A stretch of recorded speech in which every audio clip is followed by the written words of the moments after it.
And in corporate or leadership culture, the grind is glamorized. It is so glamorized. And if you can't see yourself sustaining this exact same pace that you're going now in 10 years, you have to ask yourself a really hard question.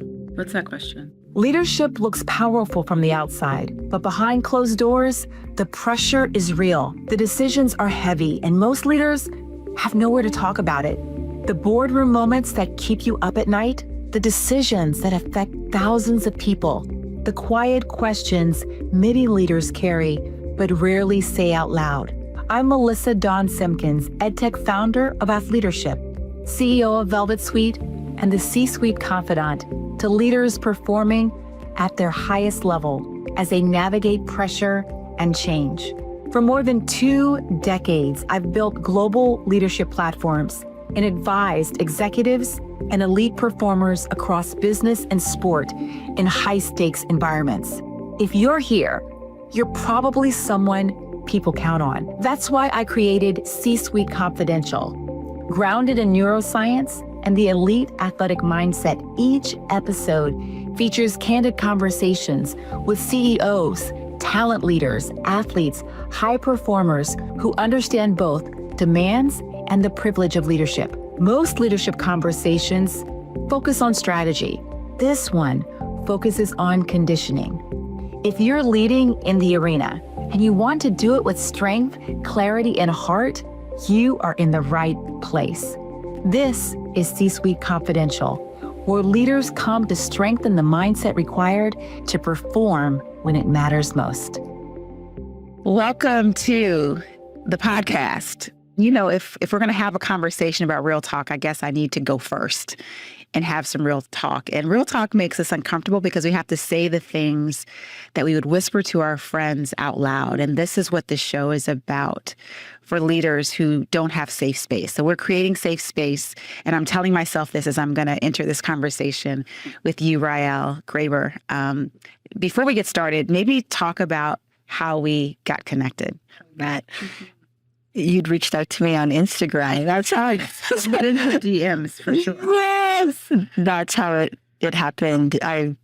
I'm wildly passionate about sharing, my knowledge to achieving well-being, and was talking about creating sustainability with wellness. And Sustainability, that was the word. I had been working on my own well-being, and I was broken.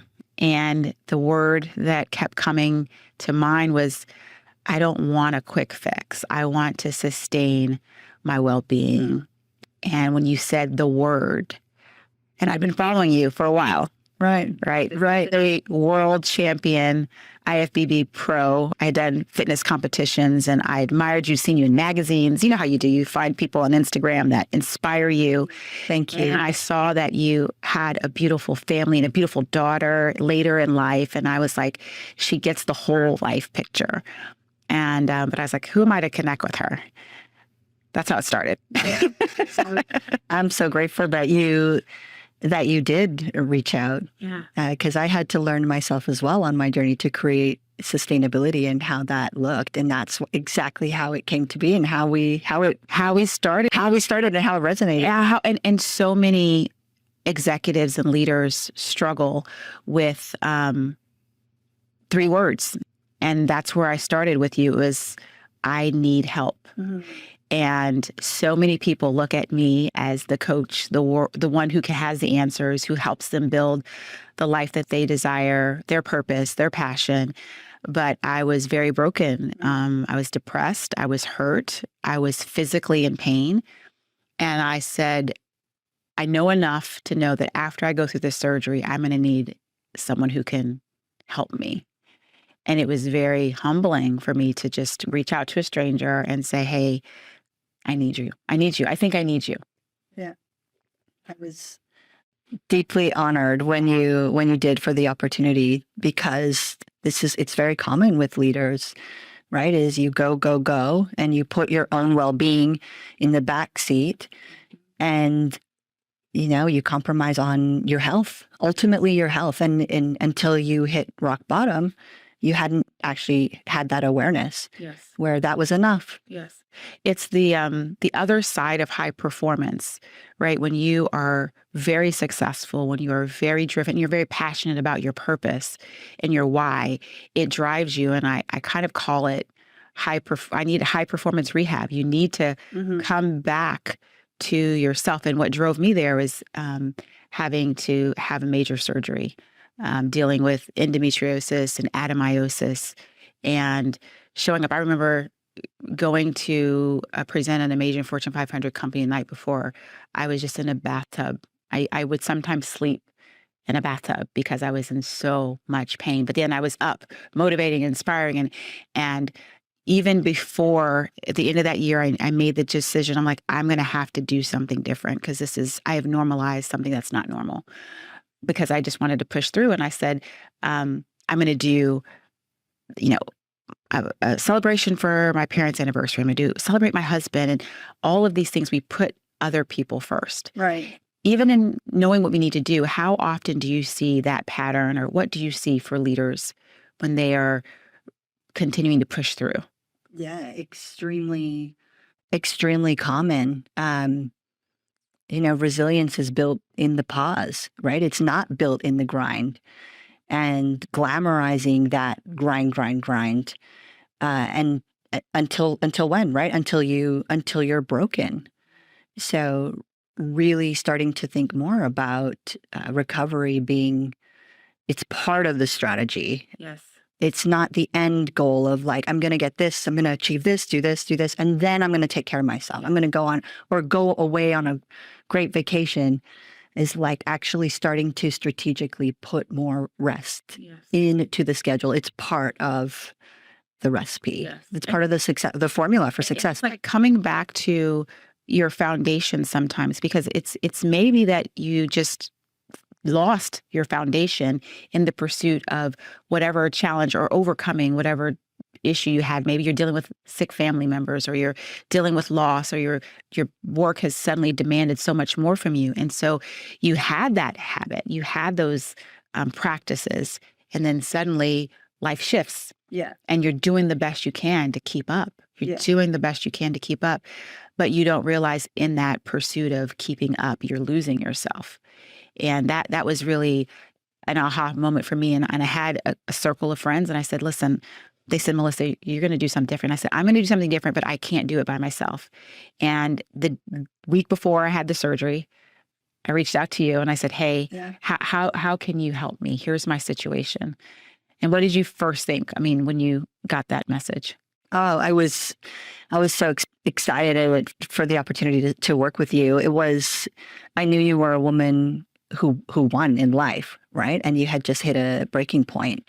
And as a former pro athlete and a new mom as well, we had a lot of similarities in common. And I was really excited to share how to create a sustainable framework for you to start taking care of yourself and start putting yourself not in the passenger seat, but in the driver's seat of your life, and how that could look.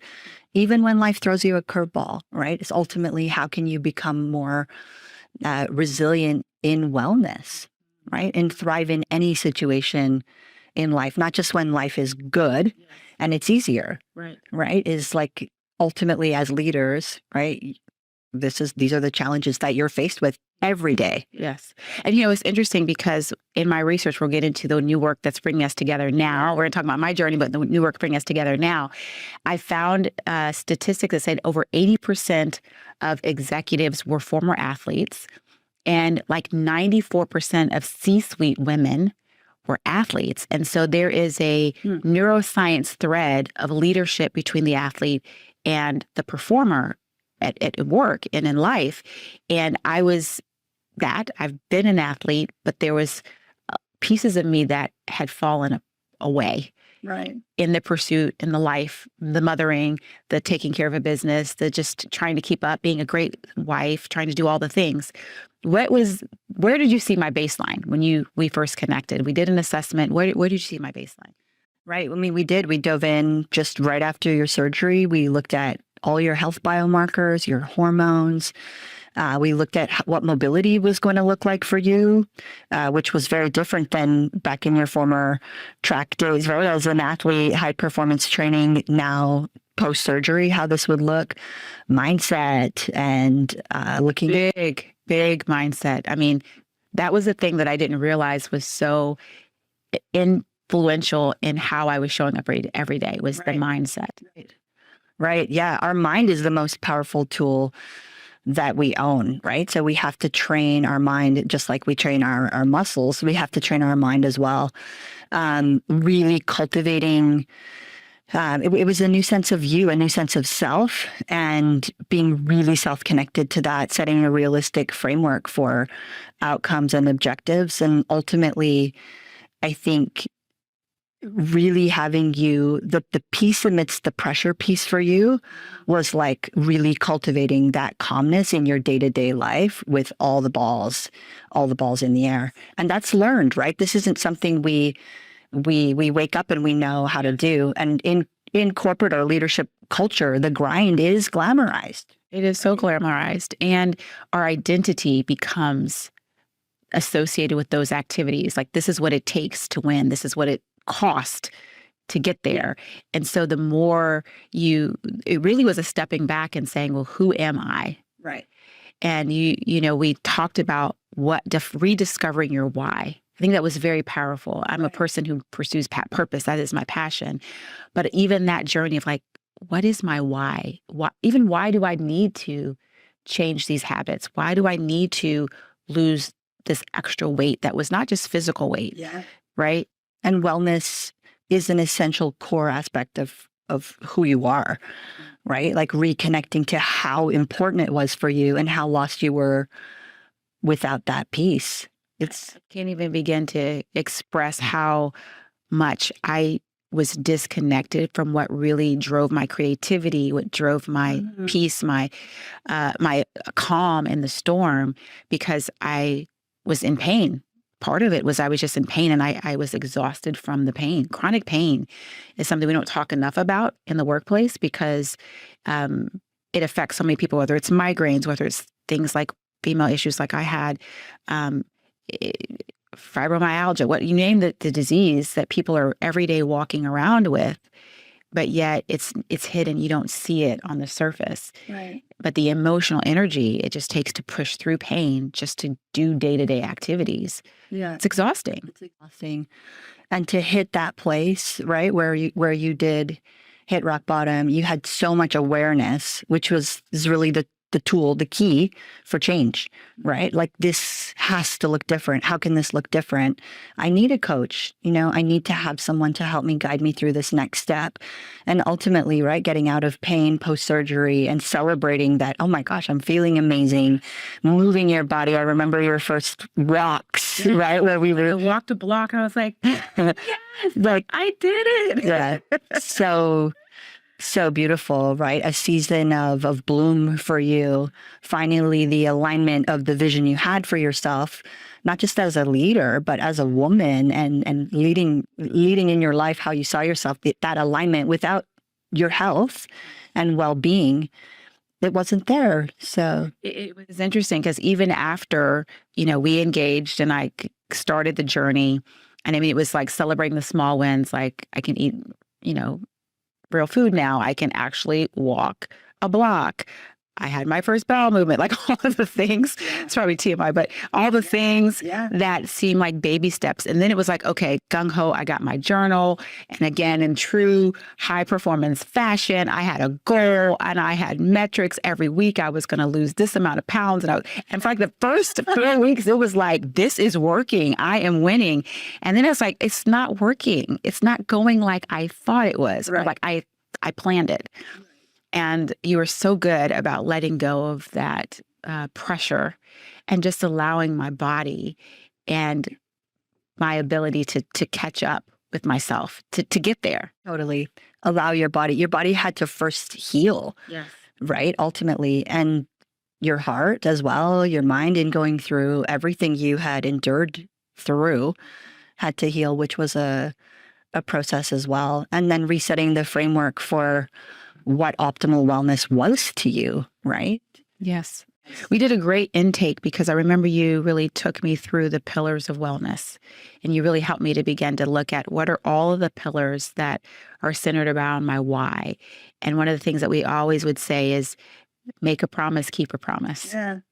And I find that when we don't show up well for others, it's because we've not kept our own promises to ourselves. And it's a hard truth to realize, like, yeah, I said it's important, but I didn't do it again today. I didn't do it again today. And you just kept reminding me, what's your promise? Yeah. Keep your promise. Keep your promise and make yourself proud. And that's right. As athletes, we spoke about always, you generate momentum is what makes you unstoppable. So you can't wait to like, I didn't feel like it today, right? I'm just not motivated. Well, you're not going to feel like that every day. That's the outcome of going, of doing, of creating momentum in your life in general with every decision that you make. Recentering your why is what's driving all of that. So you were such a beautiful person to coach because you were so heart-centered and you were so connected to your why, right? This wasn't about, I need to lose 50 pounds of body fat, which she did as well. This was a side effect. Yeah, that was a good side effect. A side effect. But it was so much more than so much more. Your vision. I had to retell the story. I will never forget. And this, again, is coming back to me, right? Coming back to myself. And I remember someone seeing a picture of me before I've gone through all this journey. And they were like, who's that? And I was like, that's me. And they laughed. They were like, that's not you. And I just remember how it crushed my heart because I was like, that is me. And it was so amazing because this is a journey. And I remember maybe a year later, it was like 2 years, the person came back and they're like, so what did you do? You look so different, da, da, da, da. And I told the story, but my heart and God was like, tell the story that it's not that you just lost weight, because that's what he could see. Yeah. It was everything that I let go of, everything that I embraced, everything that I surrendered, that my life started to begin to flow how it was originally designed to flow. It wasn't like, there was that fighting force. And so the process was so key. And you really taught me to fall in love with the process. You know how powerful it is when you have a story that you can, pass on to your kids. Right. 3 days ago, our son's starting third grade. And I said, okay, what's your goal for third grade? He said, so I want to make all A's and I want to, have fun and be good in sports. And I want to fall in love with the process. And I said, oh, yes, he gets it. 9 years old, fall in love with the process. But that was what you helped me see, that I could fall in love with the process. And for a 9-year-old to say that. Yeah. Good job. Yeah, it's really that's all we can control, right? Is what can we control in our process? What promises can I keep and make to myself? And everything else I can't control. He can't control everyone else, but he can control how he shows up every day, right? And it's beautiful that he sees that, and that's the journey, right? The journey, and I love the focus of intention over perfection. I think as leaders, right, this pressure to peak performance and to be perfect. Whereas if we were a little more intentional in our pursuit of excellence, is how can that look, right? The harmony it's going to look different some days, and redefining what the win is on that day. But you have to sit and you have to be, right? We cultivated beautiful practices in the morning and in the evenings, and those are your anchors, right? That even when life, I know you've been working so hard to create what your vision for this has been with what you're creating is so huge, and you're going back to those anchors, right? Maybe that doesn't look like 60-minute workout because there's not 60 minutes in the day. And that's okay. How can you show up for yourself today in the best possible way? Your anchors. And the other thing that I think we don't realize as leaders is how we show up for ourselves impacts the relationships around us, whether it's our family, whether it's our team, those who report to us. And the challenge is that a lot of times if we're not at our best, we're projecting that energy, whether it's that resentment, whether that's that fear, whether that's that anger, to those that we love the most or those that are in our circle. And so I found that the more I could be well, Mhm. the more I was able to be better as a leader Yeah. for my team. Of course. And one of the practices that we got into, which leads us to what we're doing today, is I started doing walks with my husband, and we would just do a walk on Fridays because I was getting my ability to move back, my mobility back. And I was telling him about this idea that I had in my head around the power of the mindset of an athlete coming back to my athletic instincts was healing me. It was changing my life. And I was like, but it's also changing my leadership. It's changing how I'm showing up. And he and I were just talking and brainstorming and the root idea of what now has become our new platform, AthLeadership, came from this journey. Right. It came from me coming back to my why, coming back to my athletic instincts, which I call agility, resilience, alignment, and well-being.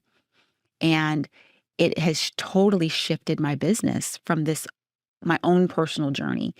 And I'm so excited about AthLeadership. You're one of our AthLeader pros. To be one of you. And it's truly going to be a new way to lead. We have to have a new way to lead. So that moment was birthed through this healing journey. Yeah. And taking care of yourself.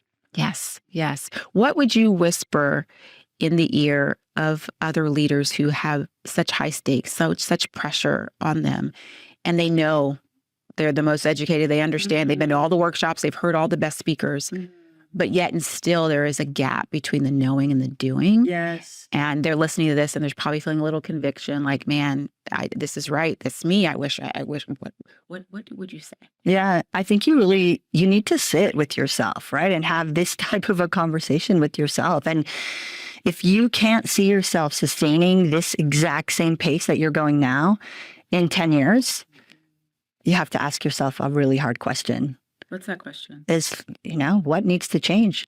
Like change where when you hit your rock bottom, and hopefully, right, those of you listening aren't going to hit rock bottom, and it's not going to be that rock bottom that maybe that's a severe burnout or a really extreme setback with your health, a health scare. Maybe hopefully you don't have to get there, right? But you have to have that awareness of, I can't keep going at this pace. If I'm continuing to move like I am now in 10 years, I may not be here. You have to realize that change, the word you said is change. That is the way that it's going to get there. You can't continue doing the same thing, expect a different outcome. Absolutely. If it's broken, you have to fix it. Yes. But you have to have the awareness, number one, right? And number two is the desire to change, right? When you're rewiring thoughts and beliefs, this is why it's a process and it's a journey. It's not just in the doing, it's in doing the work. Right. And becoming a totally different person, which is, it's just a beautiful rebirth, because you come back to who you originally were intended to be, but you also learn who you have the power to become. Absolutely. Like it is so empowering and life changing. So I have you to thank for that journey. And I just want to make sure that the audience understands that you don't have to do it alone. I think that was one thing I had the instinct as a coach who coaches high performers. They never do it alone. They have a team. Yeah. Yeah. I think it's really, middle-aged now too as well, like to really sit with yourself as you did and think my vision and to want to do my next level. Like I see oftentimes leaders, like they tend to underestimate themselves, right? And it's like when you sit and you actually go, wow, this looks different. The vision I have for my life now, right? You're running a business, you have a son, a wife, all the balls in the air. It's different than it was 20 years ago, 30 years ago, to sit with that and say, what is this vision? Right? And create that framework together as a team, as we did, right? It can't just be one or two things, right? We really have to look at the whole picture, a holistic, of course, science-backed approach to you achieving your best you, and even unveiling more, right? Unveiling that next level of who you are. Yeah. So let's talk about what we're doing today and where we are. Tell me what makes you most excited. Well, first of all, let's define AthLeadership, because I think that's a new term and people are like, what does that mean? What does it mean? So AthLeadership is a term and a philosophy and a category that I came up with. And it really is the mindset of an elite athlete meets the mastery of next level leadership to lead through change in the moment that matters most, right? And that these moments that we're in as leaders, we've never experienced before. It's unprecedented. It's pressing. It's always changing. So much pressure, so much high stakes. And so the muscles that we had to lead before aren't working. They're not going to cut it now. We need a new way to think. And so there's this core 4 philosophy of AthLeadership that is the 4 elements of how do you perform through neuroscience and performance psychology. And it's agility, resilience, alignment, and well-being. We call it core 4 or ARRA, the ARRA framework. And so this has been a moment where I really took the business down to bring it back up again. So it was literally like resuscitation, because I had to step back and repaint the picture and said, where do I want my legacy to be, and what do I want to see in the future that is not burnout, that is really, I think, contributing to what people need to sustain their well-being. And so when I thought about who to bring together, the AthLeader pros, the AthLeader Avengers, I was like, I know who's not a wellness Avenger. We've got an Avenger for agility, resilience, alignment, well-being, and you are the well-being champ, because that's who you are, and that's what I have truly experienced with you. So tell me what makes this exciting and aligned for you with the AthLeadership movement. Oh my gosh, in every way. The word AthLeadership, I was like, I was born to be an athleader. I want that title. Well, the personal connection, right, to our 1.5-year journey together, that is, I'm so honored and very excited. And also as a leader myself and as a professional athlete, the fusion of that, I suffered a lot on my journey, and in overcoming that created my holistic framework. That's, my method is Wellness IQ, which incorporates 6 core pillars, and there's more coming inside of the program. So I'm not going to share all of that, but that it just aligns so synergistically with me, is leading in life and leading well. So it's powerful, Ryall, because you not only are an athlete, but you are a business leader, and you merge the concept of AthLeadership, the philosophy of AthLeadership, because I think a lot of people will be mistaken and think, oh, I have to be a professional athlete, or I have to run or lift weights, and that means I can't be an AthLeadership. No, AthLeader is anyone who has the mindset, and that mindset of agility, that mindset of recovery, that mindset of alignment and well-being and resilience. And that's how it's applied. So I love that you not only embody the athlete side, but you embody the leader. And that's who you coach, the best of the best. We both are about elevating leadership. So I love that about you. Yeah, thank you. I'm really honored, Melissa, and I can't wait to be inside. Yeah, we've got so much that we have planned around this AthLeadership movement. And I think what the hallmark of success will be that people will stop thinking about leadership as a zero-sum game, that they just have to go and they don't have the power to choose, as we talked about. Choose your path and create the life that you desire. But it's going to take that resilience. It's going to take you being agile. You have to put well-being at the forefront. So I'm excited because I think it's a timely message, and it's something that people really need to be able to sustain their leadership. What is it that you think are the core elements? And we're going to get into this in episode 2 in more detail, but what do you think are some of the core elements that leaders are missing that they don't even realize is foundational to their well-being? Sleep is, so that's my core, when we talk about building a foundation at the base, right? You can't build a luxury villa on quicksand.